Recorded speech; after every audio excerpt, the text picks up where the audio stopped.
چلا آ رہا ہے. تو یہ گندم کا جو آپ کو بولا نا 16 لاکھ بوریاں جو ہمارے 8 ارب میں آتے تھے، اب اس میں آپ کو کنفرم بات ہے، یہ تو اتھینٹیکیٹ ہے کہ اس میں سے 4 ارب کی جو بوریاں نا وہ بلیک ہوتا ہے.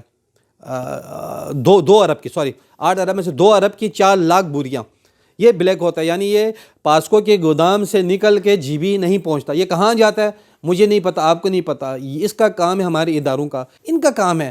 یہ تو رپورٹ ہو رہا ہے، یہ صرف اس دور میں نہیں، یہ پچھلے ادوار میں بھی ہوا ہے، نون کے دور میں بھی ہوا ہے، پیپلز پارٹی کے دور میں بھی ہوا ہے، اور ان کے دور میں بھی یہ نہیں رکا.